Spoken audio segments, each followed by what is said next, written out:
Teologia mística. É claramente verdadeiro que, se nós olhamos para o relacionamento entre o neoplatonismo e o cristianismo em um estágio mais avançado, uma figura diferente emerge. Nos séculos IV e V, um grande número de intelectuais pagãos tornou-se cristão, embora outros tenham desenvolvido uma grande hostilidade à nova religião que só desapareceu depois de 529 d.C., depois que as antigas escolas filosóficas foram fechadas.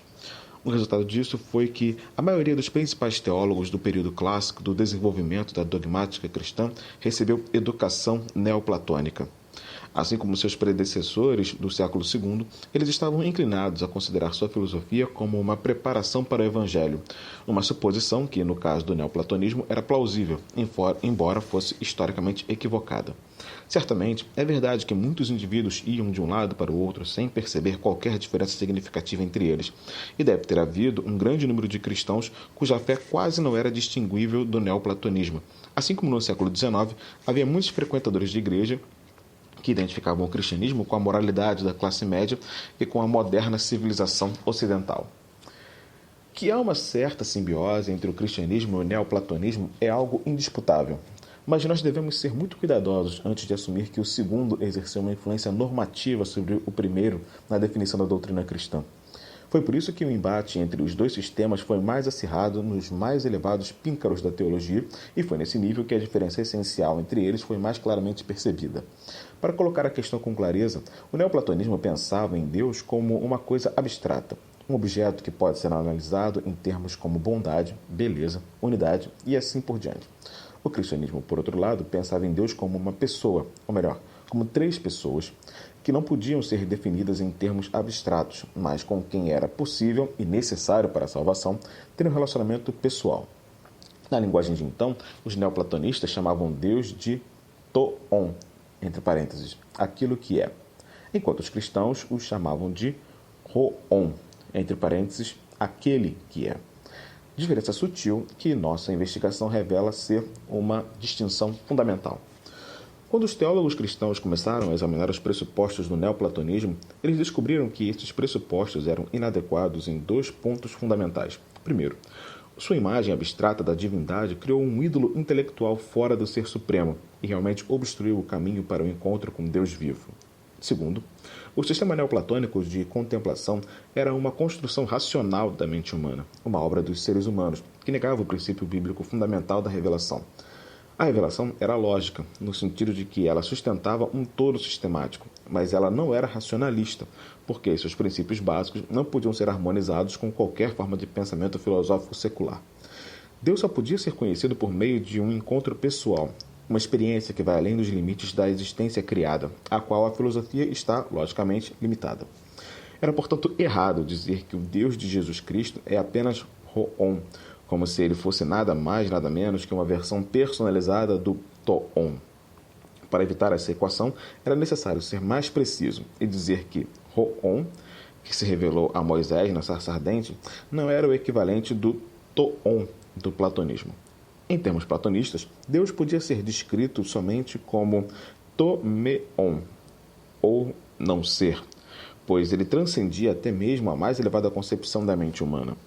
Seu sinal não era a mente perscrutante do filósofo, mas a nuvem do desconhecido, que apareceu em momentos cruciais na história bíblica, entre parênteses. Por exemplo, no Êxodo, na Transfiguração e na Ascensão, fecha parênteses. Para nos lembrar de que, em sua profundidade, a realidade divina não é acessível à especulação humana. A teologia mística que assim se desenvolveu alcançou sua expressão clássica nos escritos do desconhecido monge do século XVI que usava o nome de Dionísio, o Areopagita, entre parênteses, conforme Atos 17, 24, fecha parênteses. O pseudo-Dionísio era um adepto convicto do neoplatonismo e geralmente se pensa que ele se tornou um cristão para preservar sua tradição filosófica depois do fechamento das escolas filosóficas pagãs, camuflando-a com a obra de um daqueles que se converteram ouvindo Platão em Atenas. Essa opinião, ou alguma opinião não muito diferente dessa, é tida como o padrão nos círculos teológicos ocidentais. Embora defensores da tradição mística, muitos deles ortodoxos gregos, inclinem-se à apresentação de uma opinião diferente. Vladimir Lossik, entre parênteses, 1903 a 58, e Dmytro Stalinoe, assim como o teólogo católico Hans Ur von Balthasar, tem argumentado que o pseudo-Dionísio, em vez de copiar o neoplatonismo, estava tentando corrigi-lo ao longo das linhas mencionadas acima. Além disso, eles argumentam que o pleno desenvolvimento da teologia mística, ou apofática, entre parênteses, negativa, só aconteceu muito tarde, quando sua oposição ao neoplatonismo se tornou mais explícita. Lossik aponta para o fato de que Pseudo-Dionísio não entrou no âmago do pensamento teológico até que seus escritos foram interpretados por Máximo, o confessor, que organizou toda a tradição mística como tinha sido desenvolvida desde o tempo de Orígenes. Máximo, cuja obra somente agora está sendo entendida no Ocidente, lutou contra o traço antimaterialista do platonismo e procurou fazer justiça à ordem criada como parte da experiência espiritual humana.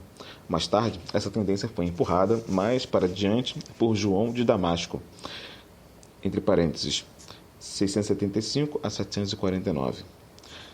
Fecha parênteses.